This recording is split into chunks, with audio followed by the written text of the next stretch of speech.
को बाहर से अलग अलग इकाइयाँ ला के दी थी कि आप इतनी इकाई लाओ, आप इतनी, सब लाए थे आप। हमने कल 1 से 9 तक की इकाई की समझ बनाई थी। अब हम 10 इकाई की समझ बनाएंगे, है ना।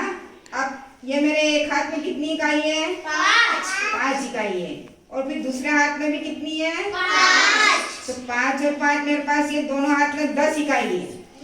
10 इकाई है ना। और ये 10 इकाइयाँ आपस में मिल जाएगी, एक बंडल बना देंगे, एक ढेर बना देंगे। इनको मैंने मिला लिया, देखो 10 इकाइयों को मैंने मिला लिया, है ना। तो अब ये 10 इकाई की एक दहाई बनती है। 10 इकाई की क्या बनती है? एक दहाई। यदि हमें बहुत सारी संख्याएं का ढेर लगा देंगे और उनको गिनने के लिए बोलेंगे कि इनको गिन के बताओ जल्दी से ये सब कितने हैं, तो हम फिर उनमें उनके लिए ये हमें दहाई काम आती है। फिर हम क्या करेंगे? जल्दी से 10 का क्या कर देंगे? ढेर बना देंगे। 10 का ढेर बना देंगे तो वो एक दहाई का ढेर बन जाएगा, है ना। हमें पता चल जाएगा कि हम जल्दी से गिनना है, इसलिए हम जल्दी 10 का ढेर लगा देंगे। फिर 1 दहाई, 2 दहाई, 3 दहाई ऐसे गिन लेंगे। अब सिर्फ हम सिर्फ 10 का हम सिर्फ अभी 10 की एक दहाई की समझ बना रहे हैं, बाद में आगे की दहाई की समझ बनाएंगे, ठीक है। अब 1 से लगा करके 9 तक सिर्फ एक ही अंक आता है। 1 से लगाकर 9 तक क्या आता है? एक ही अंक लिखाता है ना। अब मैंने 10 आए मेरे पास, 10 आए ना, तो मैं यहाँ 10 लिखती हूँ। ये मैंने 10 लिख दिया। अब 10 मैंने यहाँ लिखा तो 10 की एक दहाई बन गई ना एक। लेकिन ये 10 की एक दहाई में 1 से 9 तक तो देखो एक ही अंक लिखा था, लेकिन ये 10 में 2 अंक लिखना पड़े मेरे को, है ना।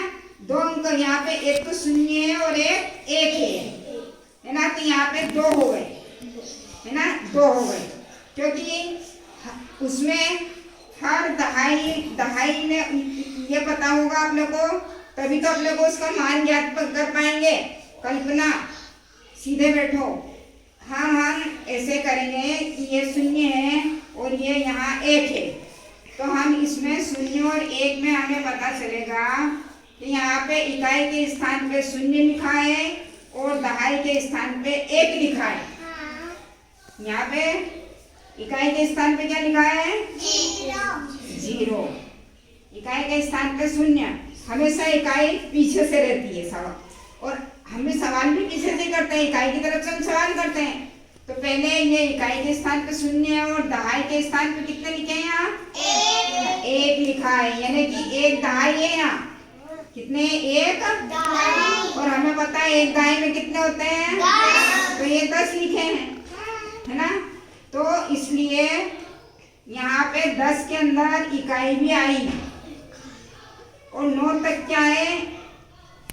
9 तक सिर्फ एक ही अंक था, है ना, एक ही अंक था। और 10 के बाद से 2 चालू हो गए, तो इसमें इकाई भी है और दहाई भी है। क्योंकि इकाई के स्थान पे तो 0 लिखा है और दहाई के स्थान पे 1 लिखा है ना। तो ये 0 का मतलब तो कुछ भी नहीं है और 1 दहाई है, यानी कि हमें पता चल गया कि 1 दहाई में 10 होते हैं, तो ये 10 है ना। ये 1 दहाई में 10 है तो 10 हो गए। आ गया ना इतना समझ में? काट दो बेटा, काट के